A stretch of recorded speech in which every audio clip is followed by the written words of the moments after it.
What's up, Flooring family? Welcome to the Huddle. We're here every Tuesday at 3 p.m. Central, discussing topics that'll help you maintain forward progress in your flooring career. With me, as always, Mr. Daniel and Jose Gonzalez, the preferred flooring out of Grand Rapids, Michigan. How we doing, gentlemen? Good. Made it. Hey, well, you're not in a truck driving across Michigan somewhere, so. No, I just got back actually, so that's why I said I just made it. So we almost caught you in the truck. Almost.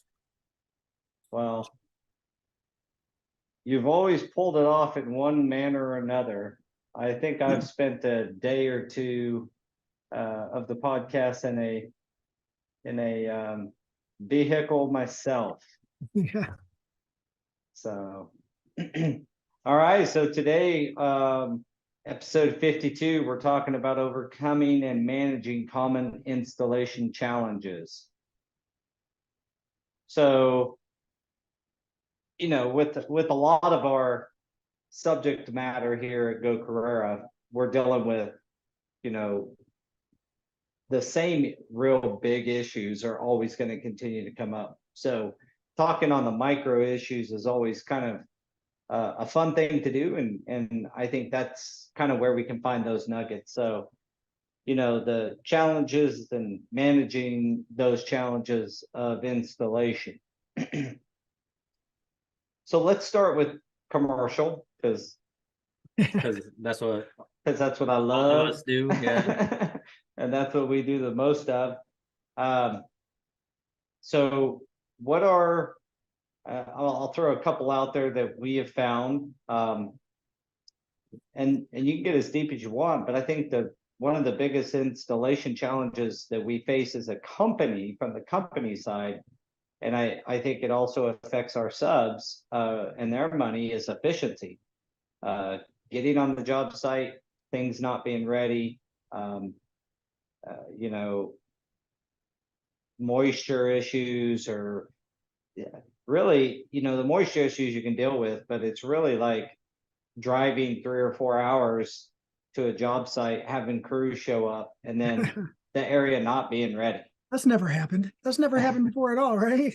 Yeah, only a time or two. So that's a challenge, and I know it's obviously affects both sides, the company and the installer. The installer goes all the way out there. Company goes off of the word of the site superintendent or foreman or whomever, you know, sends guys out there, and they go all the way out. They spend their money and time and effort to go out to a job site, and then it's not ready. They can't install. Or I love this one. Oh, that won't take us but an hour to move. You know, we can have that moved in no time, or things like that, or other trades being in the way. And I guess that boils down to this accelerated schedules and things that are happening on job sites. I mean, we got projects where owners are wanting to sign off on warranties and everything. They don't care. Oh, just man. like, get our stuff in. And so those are the biggest challenges, or the first challenge I'll bring up. And there's some ways around it, and Go Carerra's got some cool features coming out that can help you companies and installers to work through this problem. But you know, initially, I've just really been pushing back on our superintendents. I've had to work with our PM team to like realize that just because a GC or a superintendent says, I want you out here on Wednesday, that doesn't necessarily mean you do that. You know, you may say, look, if you're not ready, you know, I want proof that you're ready. That's tough to get. There's some ways. Go Carerra's coming out with a video feature that allow you to link that superintendent in right out of the gate, have them walk it. You can mark up the video as you go and show them what needs completed or done for you to show up. Phenomenal feature. Yeah, it's going to be awesome. But in the meantime, while we're waiting on that awesome feature to come out, I demoed it with you guys, and that was a fun time. From one being on a plane to Vegas, I think you were still in Michigan, and I was in Wichita, and we were all collaborating on stuff. It warranted a phone call right after the podcast was done, because talking about it and visualizing and then actually going through the process was totally different. It was amazing. Yeah, I might use a podcast just to do, a portion of it to get a little salesy. Not that we don't talk about Go Carerra, obviously we do, but maybe show that feature and let that get out there a bit. But in the meantime, I think that you have to, if you have to go out there as the company, which is what I've been telling our guys, like, we got to send one of our superintendents out or somebody. You need to save your crew that trip and verify that it's ready yourself in some manner. Right now, for us, that's honestly in person until we launch this feature. We're doing the same thing. We're going out to the job site. What's your guys' approach to that? Because I know you do some work that may be outside. Most companies will do work, 2 or 3 hours circumference of their area. Yeah, I think same thing. We've run into the same scenarios where, yeah, we're ready. And, you kind of got to trust the process, whether it's a direct contract through ourselves or through another company. You got to trust the line of communication and that they're telling the truth. After a few times of showing up and just kind of getting hosed, where you show up with a crew of six, it has happened to you. you show up with a crew of 6, and like you said, oh, it's only gonna take an hour or 2, or what, you guys can start in this 10 by 10 room right here while we clean this up, and show up with 6 guys and 2 trucks of material, and you kind of start making the phone calls, and it sucks to say it like this, but you kind of start asking direct questions and giving information very direct, like, hey, dude, if it's not ready, I'm just letting you know, like, this is what I'm bringing. This is what we plan on doing based off of our conversations and the schedule. If it's not ready and I got to leave, I'm not going to wait 2 hours. I'm going to leave, and I'm going to charge you for the day. I'm going to charge you for the entire crew. It's not fair to them. It's not fair to me. So we've had those conversations. Yeah, like an hour for them if you got 6 guys is 7 hours for you. Yeah, right. Yeah, and they understand it. Everyone acts oblivious to it. Then why do they do it, Jose? Why is it that I have walked onto so many job sites when they say they're ready and it's not ready, and then the best I can tell them is, most of the time we'll just jump in and start helping them move because we don't want to go home. We want to work. Right. We're there to work. And it's like, what is this new? It ain't new, but it's getting worse. Like, come to the job, no windows, no HVAC, wanting to sign off on LVT being installed from China. And I'm like, dude, do you know how bad this can be?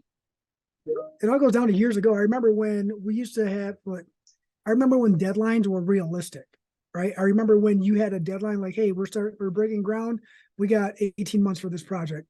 Now, if you go back 15, 20 years ago, a project that took 18 months, they're getting it done in 7 now, from breaking ground to completion and turnover. They were until COVID happened. Right, until COVID happened. But it's just, I am positive that the generals and the contractors are doing their very best to stay on task and keep the schedule as planned. But it's the same thing, and not to stand up for them, but I know that they're relaying information and things are not getting done in a timely manner by other contractors or trades. And I don't want to say it like this, but me being a subcontractor, they kind of trust other subcontractors to hold up their end of the bargain. Performance from a company who has the majority of the other contractors who are in-house actually perform better. Their projects are, in fact, ready, or they exceed expectations. But if it's a construction management company who's managing other subs and other trades, that's I don't want to say it Well, like that, but it's a disaster waiting to happen if one person falls off or if a material is back ordered, a product. some of the durations, though, like the scheduling you were talking about, I mean, it's almost like there's not been a concerted effort to understand the lead times now on Yeah. HVAC and allow for that in your schedule. Like it blows my mind. We do have 3 jobs that we're on long before we should not be on them. Yeah. We just should not. They're willing to sign our paperwork, and a couple of them I think they have.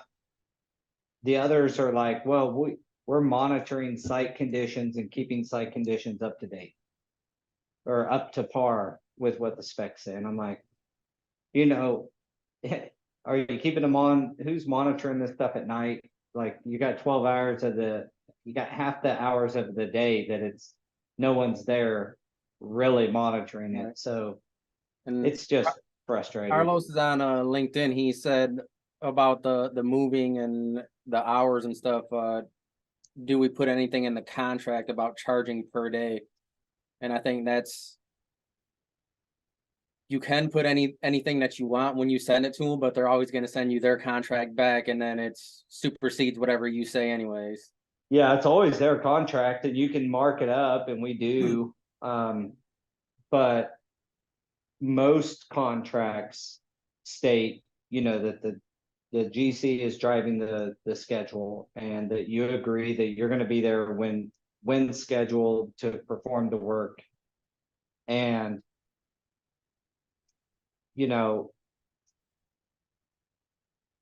it's like the planning before we get there. Because I'll give you an example. I'm doing a job, did a bunch of classrooms, and they spoon fed us half the classroom at a time. There was 8 in this one wing, and it took we couldn't put 6 guys on that. We put one guy and a helper, and it took them all week to lay those 6 classrooms, maybe even 7 days, because it's just like this.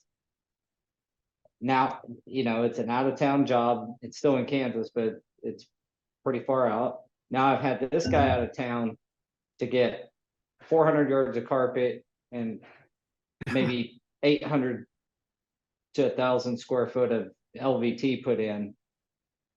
And this crew, they don't want to stay out of town another 8 days straight. So now I've got to transfer in another crew.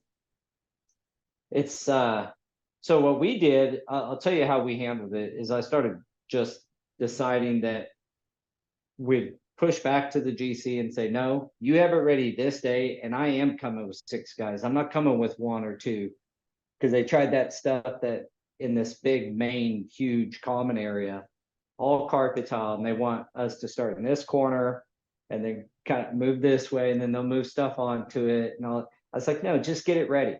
When are you going to be ready? I'm not going to be there. That they wanted us there till last Monday. I was like, when are you going to be ready? Like really ready? Well, we had HVAC on since Friday. I said, well, that's good, because we've got several thousand yards of carpet laid in that area. So thank you finally for getting that done. But when are you going to be 100% ready with all the trades out of that area? Well, we can't wait till then. I was like, why? When are you turning it over? July 17th? I said, I'm talking about doing that entire area in a day and a half. Yeah, right. Like all of it, base and the entire area in a day and a half. And so we got to set up like that, and we'll see how that plays out. But that's like, it's almost like not being on the job for elongated times as a flooring guy, and then coming in for 2 or 3 days and just banging out 1,000 yards. It almost seems like that. I've been flirting with that a little bit, and it seems like that's working, at least on larger projects. I mean, so that's schedule is my number one, like, pet peeve challenge in my assessment of like installation problems. And then we can get into like actual technical installation problems too, and some other stuff, whatever you guys think. But that's just a tough one for both sides too. It's one that affects you as the contractor and the installers. It affects everybody. And what you just said there too, that scenario about getting the area done, say 2 days. I know working with the people that we've worked with for years, it's easy for us to negotiate those areas and do that because they know that we're going to complete what we say we're going to complete. If we say it's going to take 2 days, if they give it to me, it's going to take 2 days, we'll get it done in 2 days. It's going to take 3, it'll take 3. But I know a lot of other contractors have just been burned by other installers, and you know that leaves a bad taste in their mouth, and that's where they're thinking, right? They are, you know, everybody is always a worst case scenario mindset when it comes to putting themselves in a bad spot, and that's where they dwell. So Risk management. yeah, and it's the same thing with if we were to hire subcontractors or have our employees, if something goes wrong, you don't ever bank on something going wrong. You bank on everything going perfect. And if something throws a wrench in your schedule for that day and you add an extra day, you got to ask for forgiveness at that point. But I think it just goes back to the conversation we had a few podcasts back about, you know, communication, right? yeah, Because we just started doing work for a GC over here, and it was our first project direct through them. And I started showing up at the meetings. You know, they say they only want you there if it's like 2 weeks out. Well, I started showing up 6 weeks out. They're like, you don't even need to be here right now. I said, I need to make sure that you're going to be ready to go when you say you're going to be ready to go.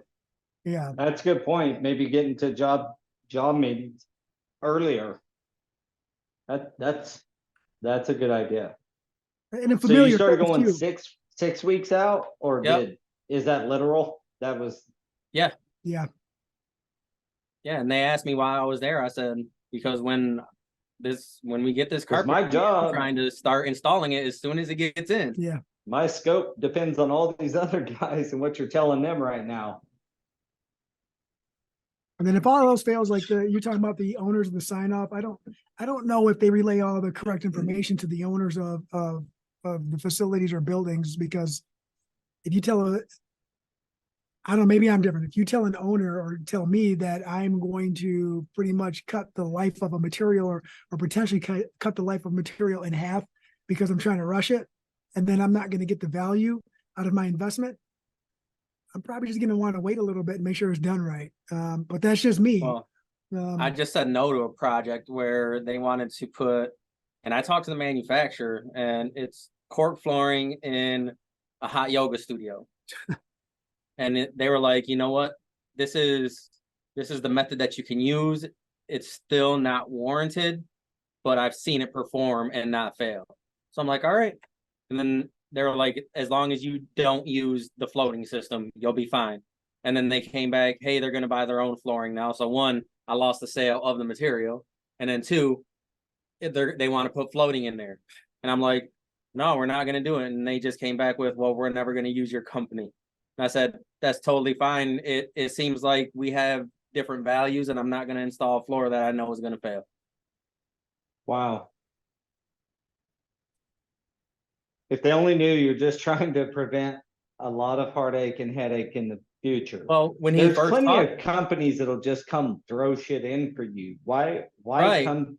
well, we were the third company that he contacted, and I'm the one that got the correct system in order to do it right. Everyone else just said they weren't going to touch it. And then as soon as I handed them, this is what's going to perform for you, they were like, no, we want to do it this way. Well, Yeah. find someone else to do it that way. Yeah, so I think that regardless of, you know, as hard as we both of our companies work to maintain relationships and have good communication and stuff, I think it boils down to I think one of the things that can move the needle the most is what you said about going a little earlier job site meetings. You'll get a real good, I think that's a good nugget that comes out of this, is like start going to your job site meetings a little bit earlier than you normally would. I mean, like I said, 2 or 3 weeks out, we may start going, but get there 6 weeks and you can see if the HVAC system's running behind, or if the, you know, and our documents, by the way, that to have someone sign off. One of the things that I've learned through going to trade shows and talking with like, Jeff and some of the other attorneys that show up to these things is send it to the GC. You got like our form requires signature by the GC, architect, and owner.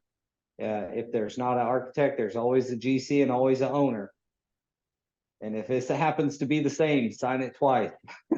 I don't care, right? There's usually more than just one party involved. So we write it up in a way and where we're trying to be very clear with them. And I just give this advice to anybody who, if that's the final straw and you have to. Eventually, what do? Your GC saying, I'll sign whatever you send me. I want you on site next Tuesday. Like contractually, you're obligated to be there when the GC says. Right. Yeah. And so you send them this document, a few pieces I would advise everybody to have. List every single possible failure that can happen. Right. And that's where like I was talking about before you have a contract, and we're talking about after the contract, because once you're in that contract, it seems like it'd be a little bit easier to be strong-armed into doing something that you don't want, and you just have to make sure that your bases are covered, because you can't really say, well, I'm just going to walk away from this job because you got a contract. Yeah, not without breach of contract, you're not, Right. and that's a major issue now. You're in litigation or arbitration. You want to avoid that, or they'll just supplement you, and then they'll spend all your money plus then some and send you a bill for it. So once you sign the contract, you're kind of stuck. And if you get in that situation, like I said, make sure you list every single possible failure point, whether it's gapping, curling, adhesive, seepage, maintenance issues, complete flooring failure, trip hazards, all this stuff we list as potential failures. And then we even list like common, how did I say it? Like the ones that I anticipate happening on your site. Most notable, common and most notable failures. And I started listing those, like these are probably going to happen on your job. Just know that these, don't call me to come fix. I'll come and tell you how much it's going to cost to fix, and I put that language all the way through it. So that's just a kind of a sidebar side note. So what other types of deals? We got site conditions and job being ready. What other types of installation challenges? Well, you did touch on moisture, right? Because that's a huge thing. And one of the biggest challenges is teaching people how to spot moisture issues, I think, because once you see something underneath, it could look like wet adhesive, but it may not be necessarily even be a moisture issue, right? Because you can have like a plasticizer migration and stuff that'll eat the adhesive too. And it's not necessarily a moisture issue or anything, but baby sister was real proud of herself. She was on a hospital project one time, and there was a bunch of efflorescence and stuff like that, and she caught it. And thankfully that the company that we were working for was like, yeah, let's fix this now so that way we don't have to later. And it was quite a hefty ad, but it got done right. So being able to spot it, and then also talking to your reps, because you need to know the systems to fix it before you, and we touched on this before, right? Don't just present the problem. You got to say, this is the problem, this is the solution. Yeah. It makes it a lot easier for that. And that moisture issue does apply to residential too. So like we had an issue where we had a situation where there was an add-on, and it was an old garage that they had added a room over and converted it, and this was another remodel, and it's like the same. We walk in there and I'm like, was this a garage? I don't know. And then we asked the homeowner, yeah, I think it was. No vapor barrier, so it's a garage. They didn't have to worry about it. So had to drop that bomb on them for the ads too. But it's just putting yourself in a situation to understand that there's educational classes out there and programs to help you dive deep into that so you can spot it a lot easier instead of having to go through a lot of formal testing just to get the science behind it. You say, oh, look at this. I've seen this before, or I know what that looks like. Let's just make sure. We took a couple classes for that. I mean, we take a couple classes for almost everything, but Well, what are some common signs that you guys like when you talk about moisture? What is the first thing you're looking for when you walk on a job site? You regardless of, you may not be suspecting, but in our field, we're always looking for moisture. So what are some of the key first signs? So, for me, like walking into a brand new construction site, commercial site, just visually, I do the old man shuffle, right? Feel for imperfections in the concrete as I'm walking and talking. But visually, I look for inconsistencies in the concrete for visual. Knowing, spotting what slabs were poured at different times and what ones were exposed to the elements during the time of the pour and things like that. Like, if you pay attention to that, you can see some of the inconsistencies, which might raise some red flags, and not red flags like, oh, we're going to have to do this, but you're going to ask questions. And some of the people like to answer them, some of them don't, but you will get your answers regardless. If you're asking the GC, but some of the guys around will say, yeah, this is what happened. We were pouring the concrete, the sun was out, it was too hot, and it started, curing on us really quick. We couldn't do it fast enough, or it rained. We were doing it and it started pouring down. It came down. We couldn't cover it on time, or, no roof when we did this. There's just a lot of different things. I always try to look at the envelope to make sure that do they have windows, doors, and roof? Is the building envelope closed? If not, you're likely going to have some problem. Then HVAC, and then when you look visually, like, you can kind of tell that darker concrete. And if you're paying attention, I've called it plenty of times walking on a job and they're like, yeah, we better run some early moisture test on this one. You can just kind of see it all around, puddles here and there. I've seen leaching up onto the sheetrock wall. Oh yeah. On primed walls, and you can see it leached up, and I'm like, okay, this has had water at some point, and maybe it's flooded or it's coming through the concrete and up that drywall or something. And so you start investigating. And the main thing is, if you're wondering at all, you better call somebody as an installer and say, hey man, has this been moisture tested?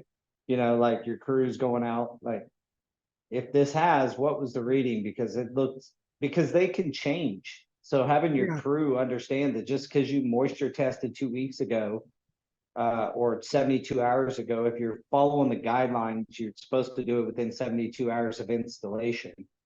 Well, shit can change in 72 hours real quick too, especially if they don't have proper drainage or something like that, and it is coming through the concrete. We try to look at a lot of those things, but obviously the best thing to do is toss down a moisture test. Right. And then I do have to explain to them, because a lot of people know now about the RH test, and they think that, all right, this is the only thing you need. But like, when there's I was just came in early to talk to them, and I was like, is there a vapor barrier underneath this? And they were like, no, this was all warehouse space. And I was like, oh yeah, we're going to need some moisture testing. He was like, oh yeah, we'll just have someone drop some probes. And I said, and you got to do some calcium chlorides too, because you don't understand that you're not going to see moisture vapor unless you cover it in some cases, right? Because then the moisture has nowhere to go. I said, once I put carpet tile on here, it's non-porous, and the moisture is just going to collect underneath. And just educating people about it like that, they actually understood, and they were like, 100%, we'll get it done. Yeah, because you can have 75% RH and it passes with flying colors, but you can still have high vapor emissions off 75, 80%. You know, so doing both tests, although I admittedly don't do it every time. If the facility looks pretty good, there's a vapor barrier and the RH test comes back at 75, 80, 85, depending on the adhesive, we typically will roll with that. Probably not the best. I got the nod of like, you better go the next step, Mr. Stewart. To say that we've done it on 100% of them as well, we'd be lying, right? Like you said, there's a level of comfort, and if it's questionable, then yeah, by all means. But if you're going in and you're getting consistent readings and everything's on the lower levels, and you don't feel that there's a need, you can trust your gut a little bit, but just follow all the standards. If you feel you need to do it, then do it. And if you don't say Jose said that on the podcast, or Paul said you don't need to do it if you feel comfortable. It just goes back to the contracts, and every contract they have it in there that you need to follow the ASTM standards, and they'll straight up put F710 right in anything resilient. Well, that'll lead to our next challenge, which is installers knowing that ASTM F710 and or reading the installation instructions and really understanding what you're installing. We've had it happen even recently where specialized product happened to be put in a specialized way. You don't just glue the entire area and start laying LVT. It's a wet set adhesive on this particular job, and got out in front of this guy, and it's like, dude, you can only scrape what you can install in 30 minutes. It wasn't plain. Like, this is dead. You got to scrape all this up. It's gone. In fact, you got to take up these last 2 rows and scrape that up too, then reapply what you can install in 30 minutes. Mm-hmm. Well, open time and flash time is very confusing to some people. And the manufacturers don't make it any easier. Some of their descriptions is like between 5 and 75 minutes, and based on site conditions. Based on site conditions. Touch the adhesive if it transfers, but not too much. Then that is exactly how they sounded like in Forbo. I'm like, dude, just give me some clear direction here. Little to no transfer, but is it little or is it no? Is no okay? 1 line or 2 lines? Like my fingertip is, I can get 5 lines on there, but little to no. Like, which one is it? Yeah. So I think the manufacturers make that even more difficult. But open times and staying informed, like the crews, it's hard for a company to then get all the crews informed on stuff that we get to know. I wish there was Facebook's terrible for it, but it'd be nice if there was just a quality forum of new installation guidelines as they come out, just a thread, and it split between carpet, resilient, hardwood, and tile. And when a new tile grout comes in, it's on a bulletin under that forum, and you go in there and you can look at new product releases, new ways of installing, shortcuts found by experts, that kind of stuff. Is that what Floor Cloud is planning on doing in the future? I don't know if that, they do a lot of what Floor Cloud does really good. The real, in my opinion, key value is you get to load in the products that you're doing on the job site. So it'll do all that figuring for you. As far as product releases and things like that, I hope so. They'd be primed to do so with all the aggregation of that material data. They would be best suited probably in the industry, at least currently, for that information to be shared. But I tell you, it'd be nice just to have, because I guess you can go, what's an installer going to do? He's going to Google it if he doesn't know. and What they should Google it. Yeah. Whether they do or not is yeah, is we a different want them story. to Google it if you do not know. We tell them like Google is free, use it.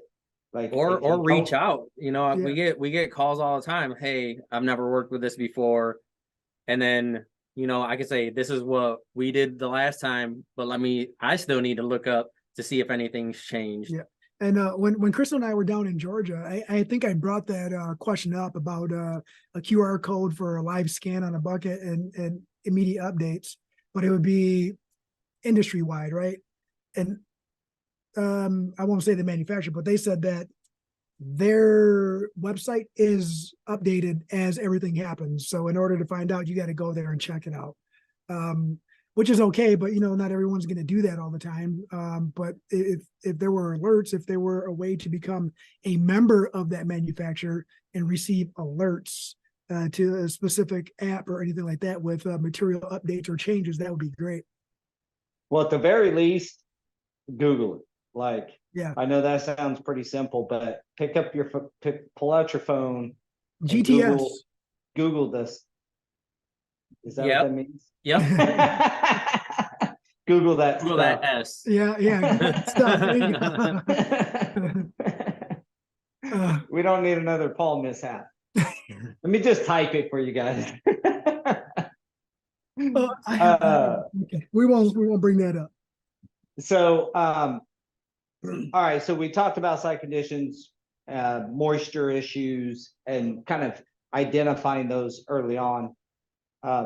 From an installer standpoint, do you guys deliver all your materials to the job site, or do they come and pick up from your warehouse? Both. Yeah, both, because we just like you, we have our in-house and then we also have subs. So like yesterday I met someone because we're doing some residential projects. So I met him on site, brought the stuff out there so that way he can install it today. Yeah, But so I asked that question because I went through Facebook to find a lot of griping, and the griping that I was just trying to see, like, all right, well, this is a bunch of installers, and this next podcast is on installation challenges. What's being said?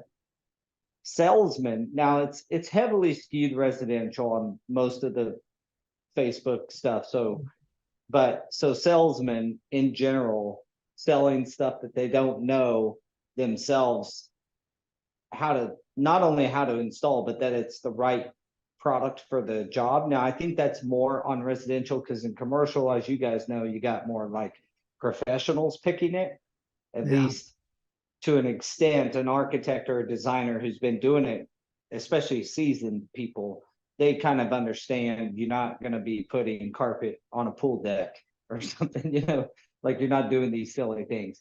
But salesmen at a residential shop, especially like if they stay there and they never even visit the client's house or anything. Man, that seems to be a pretty big gripe. Salesmen selling things is. that it's not the right fit, and the installer's like, I don't want to install this in here. I don't think it's going to last. I don't think it's going to work. And then you look in the comments and it's everything from walk away. Okay, well, that's those guys I just kind of want to put in a room and say, is that your answer to everything? Just to wipe your hands clean and walk away? I mean, I don't know that that's the best solution, maybe, but then you could call the salesman and they just say install it, and you're like, and you feel like you're stuck between a rock and a hard place then. So, I also understand their side of wanting to just walk away. But the comments go from everything from just walk away to, write a letter stating that you're not comfortable with the installation, send them an email right from your phone. I thought that was a pretty good suggestion. Like, hey, send them an email and say, I just want you to know I'm completely uncomfortable installing this flooring in this situation. I don't think it's the right product from my experience. Per our conversation earlier, you told me to continue on anyway. I just wanted this to be noted that I am doing so with, not rioting, but like great Well, prejudice. And right, and making sure that you communicate with the sales team before you communicate with the homeowner or end user is really good too, because maybe there's something there that they didn't know they overlooked, and they can find some resolve right away before everyone goes, oh, this material, blah blah blah, I can't do this crap, because then you're ruffling feathers you don't need to ruffle. It's about professionalism. Yeah, guys. I mean, you know the old saying, Um, loose lips sink ships. I mean, yeah, just griping about it on site for everybody to hear isn't the best solution either. Call your salesman or your project manager, whoever back at the yeah. company, and talk it through with them. But it looks to me like there's almost this feeling, it seems like they're truly between a rock and a hard place. Like the materials on site, the homeowner's out of the house. It's the only day you're going to do it. You go tell the homeowner you're not going to do it. You've just caused a shitstorm, for lack of a better word. They almost feel forced. And I thought that at least putting your reluctancy to do that project in writing and sending that to your salesman is at least put some level of risk management for the installer. So I think that's a good thing to do. Like if it ain't right and you know it ain't right, voice your opinion. And that way you have some level of protection if something was to go wrong. And also another thing too is like early on in our careers, I started being proactive. Once I hit a couple projects where there was information that was left out or no one knew, or the salesperson had no knowledge of, I started being proactive and asking those questions. Well, what about this area and this area right here? And why are we doing it with this method and not this? Do they understand that this might happen? And then people kept telling me, like, you ask a lot of questions. I'm like, well, I hope you're taking notes, because this should be your template for the next project. So that way I don't have to ask you these questions. You have the I answer. hope you're taking notes so you learn the next time. Yeah, and seriously, that was a real conversation. And I wasn't doing it to be an ass. I was doing it because I didn't want to show up to someone's home or someone's business on a project ready to rock. And then as soon as I'm there 10 minutes in, I have to say, excuse me, Mr. Homeowner, excuse me, Mr. Business owner or Mrs. I got to step outside for a minute. Like, they're going to understand the body language, right? Because you're going to get in there. Nobody hides that. Nobody walks in and goes, oh, this looks great. Hey, I'll be right back. They walk in, they go, hey, oh no. Oh, excuse me. I'll be right back. I'll be back in a second. Yeah. So it back to the communication thing, right? It all falls back to that same thing. And are you dealing with a salesperson who's 10 years in, 20 years in, or 2 years in, right? Yeah, salesperson is somewhat your audience as well. You have to know who you're dealing with and know it matters. Yeah. Yes, it does matter. 100%. Ex-installer never installed a day in their life. Like we work with a gentleman, Bob, known him for 25 years now, and ex-installer, like that dude, he is on it. And if he forgets something, it's very rare. But he's also that salesman that if he does forget something, he's like, just do it right, I'll cover it. Yeah. Oh, and then that. Yeah. His jobs are real nice because he's either got like 200 extra yards or he's 2 boxes short. It's not that bad, Bob. If you're tuning in, it's not that bad. So the what other challenges? Because you got your day in, day out like technical stuff, and I think that's really boils down most times to training and equipment. Do you have the right training to do it, and do you have the right equipment to do it? And if both of those boxes are checked, really the bulk of the problems are what we're talking about now. Manpower. You don't ever know when someone's going to have an accident, someone's going to be sick, or someone's going to have an emergency.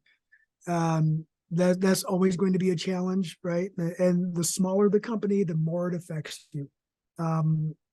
Because if you have 5 people working in your company and you lose one person, you just lost 20% of your workforce.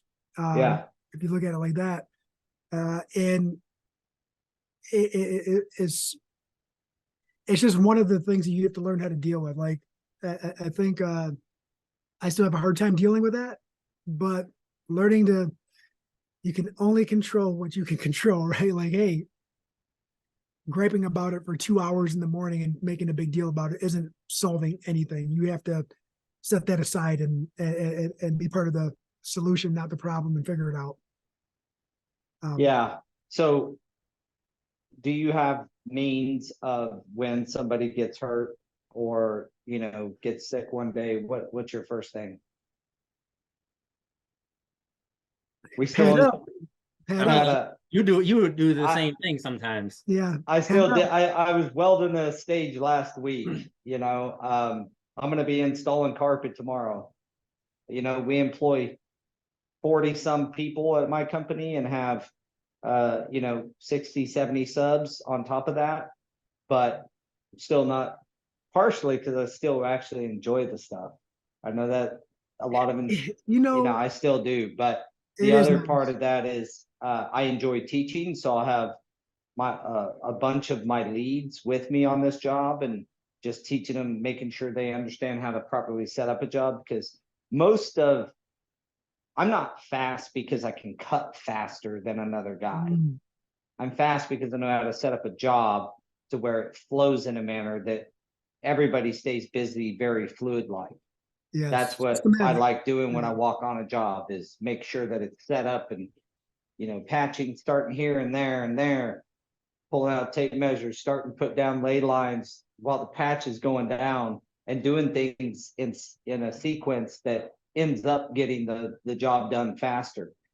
But so proper setup of the project is where I like to, but yeah, you just sometimes you gotta knee pad up. I do think communication's another piece to that. It's like, call it like you said, and it's funny how a lot of these things go back to good communication. But if you're not going to have a guy because someone's sick and you can't backfill them with another guy, well then what do you do other than call your superintendent and your project manager or your homeowner, and you're like, hey, we're going to be down a couple of guys.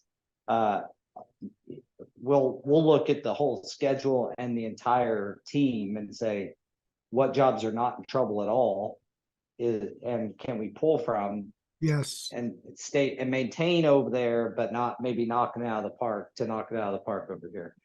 So sometimes just communication and scheduling. On large construction sites, pushing it a day or two is not the end of the world.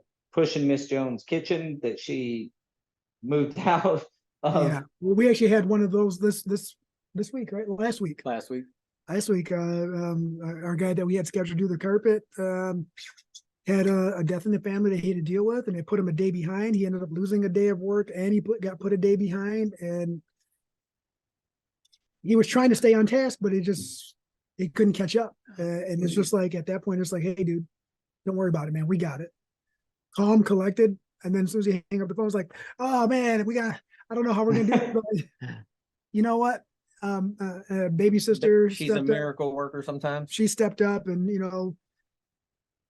we got everything done. Everything went smooth. It pushed us a little bit behind to start the week yesterday, but I went in the field yesterday, and today I got put behind by a family emergency this morning. So, well, there's always something going to come up. That's why you Yeah. got to be skilled at these problem resolutions, because I mean, the fact is every week, I would venture to say every single week we have somebody sick, not show up, some manner of something not going the way you planned it to go, right? So we got to just be experts from our side of the coin, from the company side at solving those problems and moving guys around like puzzle pieces, almost like chessboard, to where's your best next move. Yeah. So yeah, I mean, I guess at the end of we're talking about installation challenges though. Do you feel like what do you feel like is the biggest problem you would like if you could build the just perfect subcontractor, what does that subcontractor look like, and how is it that their approach addresses some of these issues we've talked about? Does that make sense? Like, if you Yes, could it build the does. perfect sub, what are they doing that solves a lot of your problems? Showing up when things are scheduled. Punctuality, um, willingness to continue their education, so that way you don't have to babysit all the time, right? And make sure they have the information. You trust that they have the information. Um, some sort of middle of the ground, higher level of professionalism. Someone who you trust to have a great communication on site with clients, with you, with your staff, able to articulate issues. I mean, So I mean, communication, professionalism, yeah, from a maybe a hard skill or more of a like equipment, the right yeah, tools, yeah, that and goes, obviously the right training. So training, tools, communication, professionalism. yeah. And some of the other things are blanketed in those right there too, like Daniel said, reliability, punctuality, stuff like that is kind of blanketed in the professionalism. That probably gets blanketed into actually caring about your customer and who's Yeah, going to be yes. who's walking. And you can tell your customer in flooring by who's going to be walking on the damn thing when it's all said and done, and caring about their experience on the floor you installed. So, that they're going to be on it on time. Some of the best subs I know are the ones who actually care that the owner's going to get in their building on time. Well, That doesn't word of just mouth. care about getting your job done for you, but they actually care about the owner getting in on time, the school starting on time. They feel the pressure with you that is exuded onto you as the company from your general contractor or your homeowner. They feel the pressure with you without you having to apply the pressure. You know what I'm saying? Like that guy Yes. that just gets it. He gets on site. He knows he lost a day. He calls you, hey man, I lost about a half a day because of, this, they cut these saw joints in on an 8x8 grid instead of 12x12. So I had 3/4, 30% more saw joints to patch, but I'll catch you back up tomorrow. That kind of guy that just gets it, that's been the most beneficial. And he seemed that those types of crews seem to be naturally more equipped and more trained. Yeah, and that goes that right there adds on to how Daniel is, how we used to be is, an hour today saves 3 hours tomorrow, right? And if you look at a project where you're there for a month, that 3 hours that you save every day or 4 times a week, 4 days a week adds up at the end of the project, because a deadline's a deadline. You can't make up 24 hours in 8-hour days. In 24 hours. Yeah. Right. Yeah. And so any advantage an installer or installation crew could get by saving time for the next day is super beneficial. And I know it's hard to view it that way as an employee. I mean, I've always viewed it that way as an employee anyway, but I know that we probably cut from a different cloth, but it's investing your time and right. not spending it, right? It sounds Right. like, you invest that 1 hour and you get any investment, you expect a return on your investment or an ROI. Well, if your ROI is 3 hours, like your example that Daniel had, well, there you go. Invest that hour because it's going to pay you 3 hours back every day, or maybe an hour a day on a week-long job. You just got given back 7 hours of your life almost. So, and not only that is, hey, you work a couple long days, Monday through Thursday. Fridays ends up being a shorter day because you save some of those hours. And for some people, the sooner you get a project done, the sooner you can roll into another one. I don't know very many successful individuals or installers that like to work 3 days and take 3 days off, right? I was told by a guy last week that was in my office here at Go Carerra that, down south, they like to work 3 to 5 hours a day and fish on Fridays. And I'm like, how do you get any work done? we worked in Oklahoma and Iowa on some commercial projects long ago. And we went there and with a small crew, me, Daniel, Charles, who's with us again, and some other installers. And we went there and banged out these movie theaters, like boom. The local guys came up to me and said, "Can you guys please stop working like that?" And I thought it was a joke. And I was like, "What are you talking about?" Because of you guys, they're going to expect us to do that. And we're not trying to do that. And it's like, well, I'm from Michigan, dude. There's a reason they called me here from Michigan. And I'm trying to get back home to my family. So the sooner I get these jobs done, the sooner I get to go home. And I'm not doing anything out of the ordinary. I'm just working like what I feel is normal. And that was a rather odd conversation because he was serious. And I was like, oh. And that was a long time ago. That was like 20 years ago. Yeah, I still remember it like it was yesterday. That's still a great story. Hey, dude, could you slow down? You're It was giving us a it bad was name. it was a real conversation. That's funny. Well, I think that our time together every single week always turns into, diving deep on stuff that kind of has a similar tone.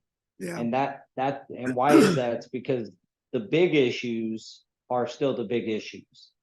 The big issues of these accelerated schedules and trying to get work done in less time and lower budgets and just all this constraint causes all this heartache, really. I mean, if you have ample time to get, most GCs know if you gave them like a bid and we're going to award the job to the GC based on who we think is most reasonable on their time frame, not the fastest, but the closest to actual reason.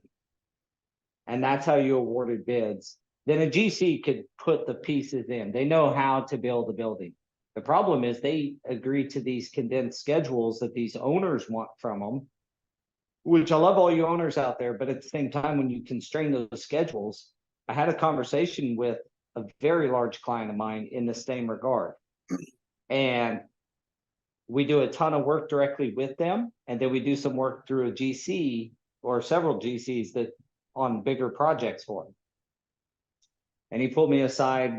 I had given a talk actually on concrete moisture at IFMA, which is like the management people. You guys probably have a local IFMA chapter there. You might look into it if nothing else, but it's IFMA. So it's like the International Facility Management Association or something like that.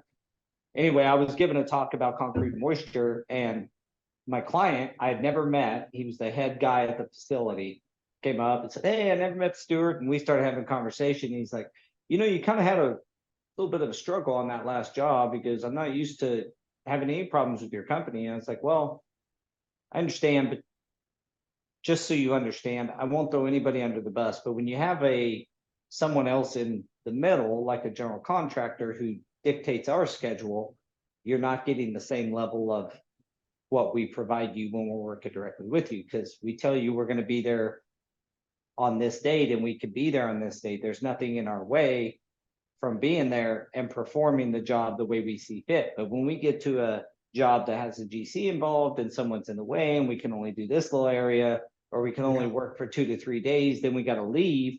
Well, then the GC calls and wants us back they call on a Monday and they want us back there on a Tuesday. Well, we can't get the same crew that started the job. And it's like, it brings a lot of other dynamics. So I just wanted you to understand that. So I explained that all to them, but those are real life problems that we're always going to have to be masters at communication, at problem solving, and being agile. I think we just have to be good at it, because I don't see those really big problems changing overnight. I don't think any of the big problems will ever change overnight, even if you're prepared for it the night before. Every GC is going to be a little bit different. Everyone's going to react a little bit different. Not everyone is always going to see it from our perspective, and we're not always going to see it from theirs. And, I really enjoy working with the companies and the individuals that we've had the pleasure of knowing for a decade or more, because I don't want to say we don't get our way, but we come to an agreement a lot sooner, a lot quicker, and we come But you're heard. right, and we come to an understanding. And yes, even though you can't really hear my voice, but they really hear the words, right? And they understand the systems now, and we appreciate everyone for the return business and understanding of what we're trying to accomplish Yeah. in our industry. I mirror that same to all the clients we've gotten to work with, but to maybe piggyback a little bit, all that stuff, all those variables, every job site's different, every project's different with a different GC. Hell, you can have the same GC with a different PM and different super, and it's a whole new experience, So all those things, all those variables are always there. It's what I love and hate about the construction industry in general. I love the fact that not every day is the same, but sometimes I hate the fact that not every day is the same. It's like, why can't I have just an easy day today? Well, because every single day in the flooring industry in particular, but in construction is a new day with a new set of problems to solve. So, if you don't like problems, this isn't the industry for you. You got to like to find and resolve problems, I think. Yeah, be ready for a challenge. That's really And there's still more good days. Good installer too. There's still more good days than bad days, though. I will say that, even though it doesn't seem like it when the bad days hit, the good days still far outnumber the bad days. Everyone, whether you admit it or not. Yeah, I agree. Well, gentlemen, we're at 4:00. Believe it or not. You mean 5 o'clock? 5:00 somewhere. We did. So we burned through our hour. Just to recap, good communication was a big part. If you're an installer, showing your professionalism by being on time, being dependable. What is dependable? It means people can depend on you. If I need you, I can depend on you. Actually caring about the client, and the client isn't necessarily always the person that you're working directly for. It's the person that's the end user that's going to be using whatever you're putting down. Yeah, not just the guy that's paying you or the company that's paying you, but 100%. who's going to be using that space.